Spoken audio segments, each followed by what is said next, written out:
De volta com o cenário político, nesta quarta-feira a gente vai iniciar a partir de agora a nossa entrevista com o Anabal Santos, que representa a ABPIP.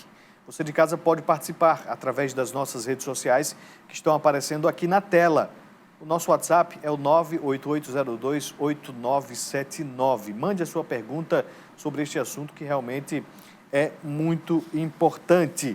Antes de a gente falar aqui sobre aspectos da produção de petróleo e gás em terra aqui no estado, vamos falar um pouco sobre o evento que começou hoje, o Circuito Brasil Óleo e Gás, né? Um evento direcionado aqui para a produção do estado do Rio Grande do Norte, mas que traz, com certeza, uma evidência, né? Traz aí realmente uma importância a nível nacional para que muitos, né, que acompanham esse setor possam, né, também se inteirar sobre a nossa produção. Anabal, seja bem-vindo aqui ao cenário político TCM. O evento começou hoje. Como foi a participação neste primeiro dia? Boa noite. Boa noite, Anúbio. Obrigado pelo convite.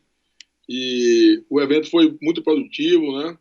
Acho que ele coroa também um esforço que o Rio Grande do Norte faz para se colocar na posição que conquistou, né?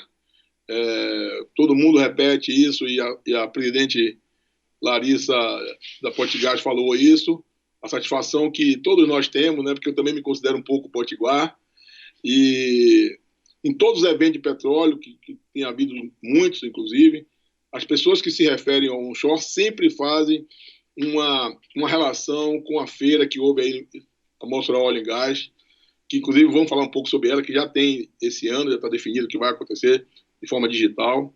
Mas o que eu gosto de dizer é que esse evento é um coroamento, um reconhecimento neste momento de dificuldade que todos nós vivemos. Eu estava acompanhando aqui a sua fala anterior, no bloco anterior, essa pandemia, mas ele também não perdeu a possibilidade de fazer esse reconhecimento que o Rio Grande do Norte se preparou durante tantos anos, né? Discutimos um pouco lá que esse processo tem pelo menos uns 4, 5 anos que o Rio Grande do Norte vem se posicionando para ser, lá em Mossoró, a capital do onshore.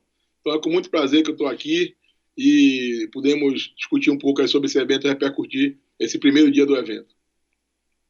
Muito bem. Hoje teve a presença do vice-governador Antenor Roberto, teve também o Gutenberg da Rede Petro, além de outras figuras aqui, como a Larissa Dantas da Potigás e o João Vitor da Potiguar EIP. Potiguar EIP, que é uma empresa que já opera aqui em solo potiguar. Quem é que vai participar amanhã, né, desse encontro que acontece online, né? Então, as pessoas estão aí convidadas a participarem, né, Anabal? Isso, amanhã irá recepcionar os convidados, né? Além de mim, né, que representa a BPIP, a Karine Fragoso e o Márcio Félix, que são da Unip. Nós somos os anfitriões, né, do circuito. E o anfitrião local amanhã será o presidente Amaro Salles, da Fierne, né?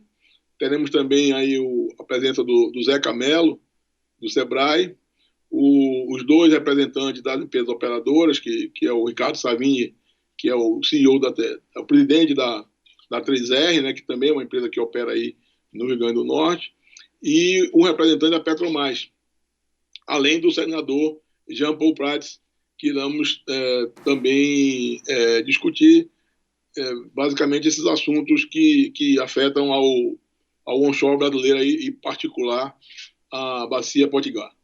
A gente vê a presença de autoridades políticas, do ramo empresarial, a legislação dessa produção mudou. Como é que está o mercado na produção de petróleo em terra? A gente é fazendo uma avaliação de Brasil e também puxando aqui para o Rio Grande do Norte.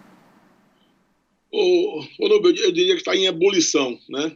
Por incrível que pareça, nesse momento da dificuldade que já nos referimos aqui, o onshore não parou e, ao contrário, ganhou uma força muito grande.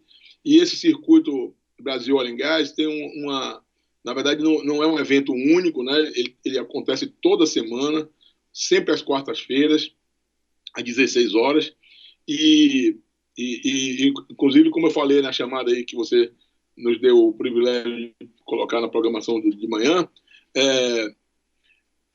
o Rio Grande do Norte não coube num dia só. Então, fizemos pela primeira vez um evento com 2 dias. E esse evento, ele tem 2 vertentes, né? duas linhas. Uma é a temática de assuntos que são específicos, assuntos técnicos, né? E às vezes regulatórios também legais, que fazem parte do ambiente onshore. Então, já tivemos discussões sobre as bacias sedimentares, na questão exploratória, já tivemos sobre o gás, né? Tive um painel específico do REAT, que vai retomar, inclusive eu vou falar um pouco sobre isso. E também tem uma vertente regional, né? Então já fizemos isso no Espírito Santo, em Sergipe, na Bahia, e estamos fazendo agora no Rio Grande do Norte. Então, como você bem colocou, participam pessoas de todas as vertentes e as linhas que têm interesse no onshore. Então, é um espaço de discussão, de reflexão, e tem contribuído muito, tem feito bons encaminhamentos, que a gente pode, inclusive, detalhar um pouco mais aí na sequência da programação. Sim, claro, a gente já pode entrar nesse detalhamento, até porque o que a gente observa é que Mossoró, ela passou por uma transformação e muito por causa da saída da Petrobras, né, que gerava empregos, que movimentava a economia realmente, né, e tinha ali uma perspectiva muito boa aqui para Mossoró. No entanto, a gente observa ao longo desses últimos anos a saída da estatal aqui de Mossoró e também do estado do Rio Grande do Norte. Uma saída gradual, muito reclamada, né, mas que me parece que não tem mais volta. E agora vem a produção independente, uma produção dos empresários e que não fica direcionado em apenas uma empresa. Como é que fica a articulação, né, pela produção de petróleo por essa outra forma, né, por outras empresas que não a Petrobras? Cara, essa pergunta é muito oportuna e vai me dar uma chance de comentar isso. Veja bem, inclusive nós falamos isso hoje lá no circuito. O Rio Grande do Norte hoje tem 17 empresas operadoras. Como eu disse, você fruto desse acolhimento que o Estado teve, aí eu falo de todas as agentes privados e públicos, governo do Estado, órgão ambiental, os órgãos de governo também, a própria sociedade, a comunidade, os prestadores de serviço. Então, no Rio Grande do Norte, eu posso dizer hoje que concentra o maior número de empresas operadoras no onshore brasileiro. Para você ter ideia, é mais da metade de todos os operadores. E quais são as que estão operando? Nós temos já operando a Potiguar, né, que começou no dia 10 de dezembro do ano passado, portanto tem 6 meses. A 3R, que chegou recentemente no meio da pandemia, ela assumiu o ativo no meio da pandemia, e tem a Ouro Negro, que está chegando aí já no ambiente de águas rasas, né? Então vamos falar aqui da Potiguar. A Potiguar, em 6 meses, inclusive o ministro Bento Albuquerque comentou isso em nível nacional, aliás, saiu na mídia nacional, os resultados que a bacia Potiguar já proporcionou lá no Riacho da Forquilha. Então, foi um aumento de 30% da produção, e isso impacta em royalty, em atividade econômica, né? E isso é só o começo, né? Num momento de dificuldades que todo mundo reconhece e sabe as consequências que isso tem para a atividade. A 3R já assumiu, também está com seu programa está com sua equipe já em campo, houve uma transição sem nenhum problema, não houve nenhuma descontinuidade operacional, que isso é muito importante que seja dito, porque na pandemia você fazer uma transição com a complexidade que foi e que é qualquer atividade de petróleo, não é uma coisa simples. Então todos os méritos aqui para a equipe da 3R, que soube conduzir isso com segurança, não houve interrupção de produção. Então foi muito, muito bem feita essa condução. E a Central Resources, por exemplo, recentemente comprou ela era sócia da Petrobras no ativo aí na bacia Potiguar. Então, os investimentos estão acontecendo de uma forma pulverizada, que isso é muito importante. Na verdade, eu queria fazer um recorte que você colocou. A exploração e a produção da bacia Potiguar sobre o monopólio teve várias etapas, como de resto no Brasil inteiro. O final dessa transição que você falou que foi um pouco longo, e na verdade também foi um pouco mal planejada, né? e isso até o próprio vice-governador colocou isso claramente hoje na intervenção que ele fez lá no webinar. Então, a Petrobras poderia ter planejado isso melhor, mas o fato é que não foi feito assim e não adianta a gente ficar chorando sobre leite derramado que não vai resolver nada. O que Poderia nós pelo temos... menos, desculpa interrompê-lo, mas poderia pelo menos ter sido transparente com os seus objetivos, já que afirmava, por um lado, que não iria desestruturar sua produção, mas, por outro lado, transferia os seus empregados, seus colaboradores, fazia com que algum poço, alguma operação fosse desativada. Me parece, né, na minha opinião, que faltou um pouco de transparência, pelo menos da Petrobras, nesse sentido de sair e de deixar essa produção aqui no estado. Assim, eu acho também que poderia ser feito bem melhor, né? Mas a gente também tem que fazer o seguinte, tem que fazer uma reflexão mais pragmática, entendeu? Eu acho que será bom para o Brasil, já está sendo bom para o Brasil, e Mossoró já dá o exemplo disso. Se você, eu tive aí, você sabe disso, já estive no seu programa algumas vezes, e portanto já estive em Mossoró também algumas vezes, e eu vivenciei isso, a diferença do astral da população antes e depois desse processo de transferência dos ativos, né? A feira do Mossoró Oil and Gas foi aquele sucesso que é comentado no Brasil inteiro, né? E o que aquilo gerou para a economia de Mossoró. Havia uma expectativa, um alto astral na cidade, que continua, né? Por exemplo, a Potiguar, todos os seus, eu diria que 97%, talvez um pouco menos, dos seus colaboradores são potiguares e são pessoas que moram em Mossoró. Isso tem um efeito econômico também importante, porque o dinheiro que se ganha na cidade fica na cidade, as pessoas consomem na cidade, faz suas compras de todos os níveis, supermercado, loja, o dinheiro circula na cidade e a renda do trabalhador do petróleo é uma renda acima da média de qualquer outra atividade. Então, na Potiguar, o gerente geral é potiguar, o gerente administrativo é potiguar, mora em Mossoró todos os dois, e aí por sucessivamente. Inclusive, a própria Potiguar diz em várias vezes, já ouvi em eventos semelhantes, a qualidade da mão de obra que tem aí e como felizes eles estão com o profissional que ele encontrou lá. Então, nesse sentido, também acho que houve essa valorização da mão de obra e acho que as empresas independentes, e não é só a Potiguar, a gente tem exemplo na Bahia, no Amazonas e no Espírito Santo, de situações muito parecidas.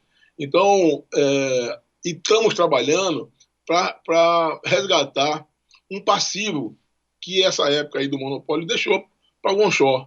Eu não sei se eu já cheguei a comentar com vocês e com seus ouvintes, o Brasil tem uma das maiores bacias sedimentares terrestres do mundo, tem uma das piores taxas de exploração do mundo, ou seja, só conhece 5% dessas bacias, e desses 5% que conhece, tem alguma atividade de produção, mas tem um fator baixo de recuperação das reservas. Então, portanto, existe um passivo, mas também é uma oportunidade para que essas empresas façam,